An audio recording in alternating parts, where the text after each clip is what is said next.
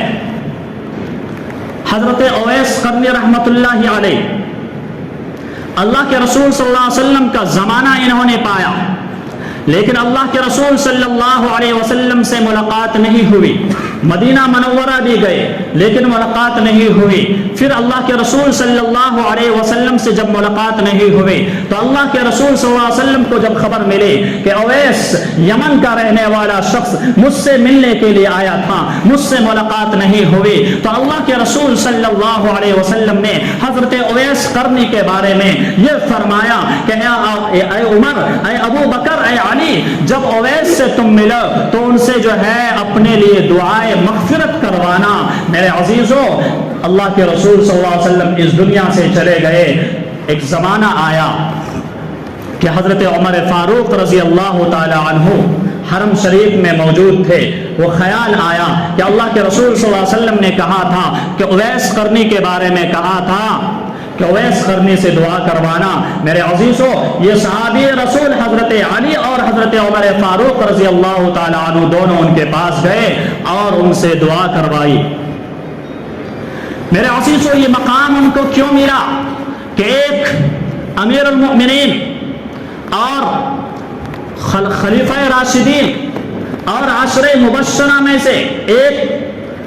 عمر فاروق رضی اللہ تعالی عنہ ہے اور دوسرے حضرت علی رضی اللہ تعالی عنہ ہے، دونوں کے دونوں اویس قرنی کے پاس جا رہے ہیں اور ان سے دعا کرا رہے ہیں۔ میرے عزیزوں، یہ مقام ان کو اس وجہ سے ملا، یہ رتبہ ان کو اس وجہ سے ملا، یہ شان ان کو اس وجہ سے ملی، اس وجہ سے کہ انہوں نے جو ہے والدہ کی اتنی خدمت کی اور ایسی خدمت کی کہ اللہ کے رسول صلی اللہ علیہ وسلم نے ان کے بارے میں فرمایا کہ اویس صحابی نہیں ہے، تابعی ہے، لیکن والدہ کی اس نے ایسی خدمت کی ہے، ایسی خدمت کی ہے کہ اس خدمت کی وجہ سے اللہ تبارک و تعالیٰ نے ان کو یہ مقام عطا کیا ہے کہ جب وہ ہاتھ اٹھاتا ہے تو اللہ تبارک و تعالیٰ اس کی کسی بھی دعا کو رد نہیں فرماتا ہے۔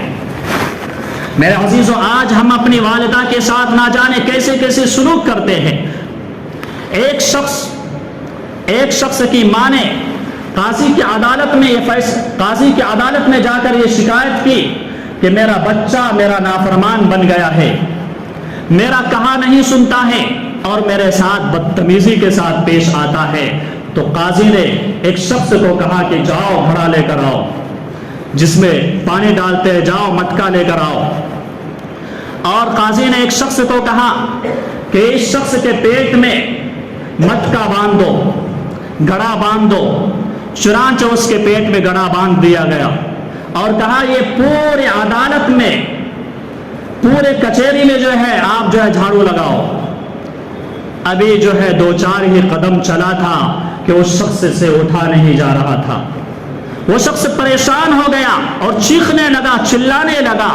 اور کہنے لگا قاضی صاحب، جج صاحب مجھے معاف کر دو، مجھ سے غلطی ہو گئی، مجھ سے خطا ہو گئی، مجھ سے گناہ ہو گیا۔ قاضی نے کہا کہ اے شخص، تجھے یہ کام تیرے ساتھ جو میں نے کیا، یہ معاملہ جو تیرے ساتھ میں نے کیا، تجھے سزا دینے کے لیے نہیں بلکہ یہ سمجھانے کے لیے کہ جس ماں سے تو بدتمیزی کے ساتھ پیش آ رہا ہے، جس ماں سے تو نازیبا الفاظ میں اور غلط طریقے سے بات کر رہا ہے، اس ماں نے 1 مہینہ نہیں، 2 مہینہ نہیں بلکہ 9 مہینے تک جو ہے تجھے پیٹ کے اوپر نہیں بلکہ پیٹ کے اندر رکھا ہے، اور اسی کے ساتھ وہ اس 9 مہینے میں زندگی گزارتی رہی، اور آج تو جب بڑا ہو گیا اس کے ساتھ